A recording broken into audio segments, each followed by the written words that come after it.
ಅದಕ್ಕೆ ಸಾಕ್ಷಿಯಾದ ಆಸಂಗಿ ಜಾತ್ರಾ ಮಹೋತ್ಸವ.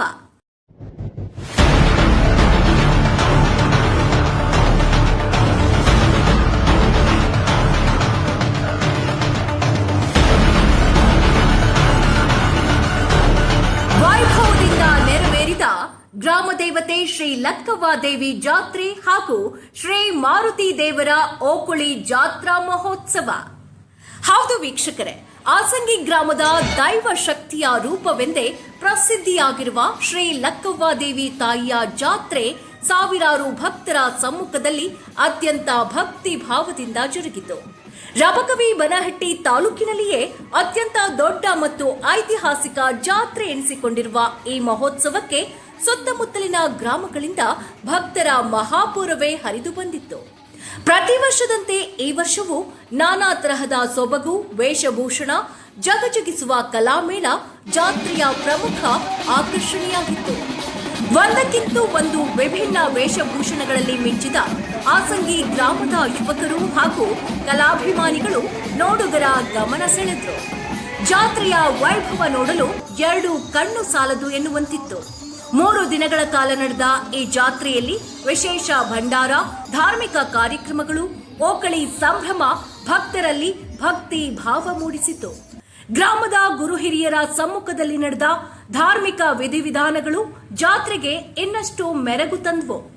ಯಾವುದೇ ಅಹಿತಕರ ಘಟನೆ ನಡೆಯದಂತೆ ಬನಹಟ್ಟಿ ಪೊಲೀಸ್ ಠಾಣೆಯ ಸಿಪಿಐ ಆರ್ ಪಾಟೀಲ್ ಹಾಗೂ ಶಿವರಾಜ್ ಧರಿಗೋಳ್ ನೇತೃತ್ವದಲ್ಲಿ 100ಕ್ಕೂ ಹೆಚ್ಚು ಪೊಲೀಸ್ ಸಿಬ್ಬಂದಿಯನ್ನ ಬಿಗಿ ಬಂದೋಬಸ್ತ್ಗಾಗಿ ನಿಯೋಜನೆ ಮಾಡಲಾಗಿತ್ತು. ಭಕ್ತಿ, ಸಂಸ್ಕೃತಿ, ಸಂಭ್ರಮ, ಕಲೆಯ ಸಂಗಮವಾಗಿ ಆಸಂಗಿ ಜಾತ್ರೆ ಈ ಬಾರಿ ಮತ್ತಷ್ಟು ವಿಶೇಷವಾಗಿ ಮೂಡಿಬಂದಿತು. ಪ್ರತಿನಿಧಿ Dilip S Kamble, just Karnataka TV.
ವೀಕ್ಷಿಸಲು ಈ ಕೂಡಲೇ ನಮ್ಮ ಜಸ್ಟ್ ಕರ್ನಾಟಕ ಟಿವಿಗೆ ಸಬ್ಸ್ಕ್ರೈಬ್ ಮಾಡಿ.